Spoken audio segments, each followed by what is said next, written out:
Hi, this is Dustine from Two Lucky Cats, and I'm going to explain to you how you can make a felt heart cuff. And as you can see, I've made two different versions. This one is like different shades of pink and purple, and it has a little heart charm here. And then I made this other one that is kind of a shade of I guess you call it seafoam, with pink and red hearts. And let me just show you what the back looks like. It has a little charm here that's on the buttonhole side, so you can see it once you button it. So go get the instruction sheet from our website that goes along with this video, and come back with your materials, and we'll start making the heart cuff. Because everyone doesn't have the same size wrist, I decided the best way to get an accurate pattern for the wristband is for you to measure the size of your wrist with a tape measure. If you don't have a tape measure, just get a string and measure around your wrist. Don't overlap it, and then just measure it against a ruler. Once you have that measurement, you want to add either 1 3/4 or 1.5 inches. Now, the difference is going to be, if you want to bead these bracelets, the background like I did, you need to add 1 3/4 inches. If you don't want to bead it, you just add 1.5 inches. If you bead it, it can cause the band to shrink a little bit. So it's better to have a little bit longer to make sure that the band fits than to have not enough. If you need to, you can always cut some of the band off. So once you have your pattern here, you need, like I said, you need to have the length, the measurement of your wrist, and then add 1 3/4 or 1.5 inches. That would be 4.4 centimeters if you're working in metric, or 3.8 centimeters. The width of the band is 1.25 inches or 3.2 centimeters. So make the pattern and then cut out two pieces. You'll have the front piece and the back piece. And the back piece makes the band, gives the band more body. Plus it finishes it off. It looks much better with all the stitches covered up that you have from the beading that you did here. So once you have your band, there's two things you want to keep in mind where you're positioning your the hearts, which of course you need to get the hearts here and cut out 4, and whatever colors you choose. But when you want to space them out on the band, you want to consider where you're going to put your button, and then probably a little bit more space here in the other end for your buttonhole. The buttons that I've used for these bands are either 3/4 inch by 3/4 inch or 1/2 inch by 1/2 inch. So I think they're the best size buttons to use for this particular project. So decide where you're going to put your button, and then use your invisible marker and just draw a line here where you're going to put your buttonhole. Then you want to space your 4 hearts onto the band, and I always just pin them on, so when I'm beading one of the hearts, all the other hearts don't fall off, and I have to keep repositioning them every time I do one. So just pin them on, and then you have a couple different choices here in terms of beading the hearts. I like a lot of beads, so I just, go across and fill in all the beads, or what you can do is just leave a lot more space in between your beads. And here I've used number 10 seed beads. But there's also a third choice here. Now I'm going to be finishing this cuff with this style and putting the version on our Facebook and on our website so you can see what it looks like.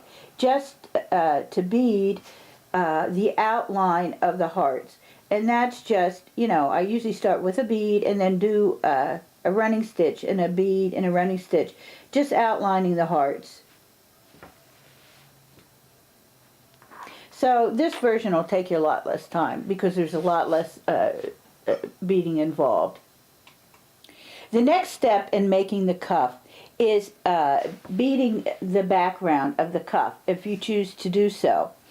So the only thing you have to keep in mind is you don't want to be stitching over the space here where you're going to put the buttonhole, because you'll be cutting the threads and then your beads are going to fall off. So what I did is I just beaded above the buttonhole and I tied it off, knotted it, and then I went down and beaded beneath it, and then I just continued around and beaded the background. You don't really have to be concerned about beading over here, because that's not going to prevent you from sewing the buttons on. Alright, once you have the front of your band decorated with the hearts and you've done the background, if you want to do that, you need to attach the back piece of the band to the front. And what I do is I just even up the two sides here, and I put a pin in there, and maybe I might put a few other pins to hold the front to the back. And then I used an overcast stitch, and in this case I just beaded the top and the bottom, but you can bead the sides too if you'd like. So I just started here in the corner with the bead on this edge and then started around, and it continued on. One thing I found, that if you want to attach a charm like this, it's right over the one side of the buttonhole, that it's easier to do it if once you need to change your thread, because you've run out of thread, to attach the buttonhole by putting the thread in between here, the two pieces, and then coming out right on the seam. And just make sure you don't catch any of the back here when you do it. Then just attach the charm with a few overcast stitches and knot them off, and then put a few beads on and knot them off so you secure your charm. I found it was easier for me anyway to do it that way instead of trying to do it when I was sewing and beading. Now, when you come down here to the edge, if the back, there's any excess on the back here, that's when you want to cut it off to make sure the two sides are even. And then you just continue around the edges and go to the end, and then of course knot it off. But here I beaded it every 3 stitches with a size 10 seed bead. Alright, your cuff is almost done. All you need to do now is put in a buttonhole and attach the button. Now, the next thing that I do is make the buttonhole. And if you can't see the line very well, go over it again with a vanishing marker. And then you just want to fold right there where the buttonhole is, and take a sharp pair of scissors and make a very small incision that's big enough for your scissors to fit through, and then carefully cut the one side and then the other side. You want to make sure there's at least 1/4 of an inch here at the end. Now, another thing you want to do before you proceed is make sure that the button that you have is going to fit through that the size of the hole. So if it isn't quite big enough, you can make it larger.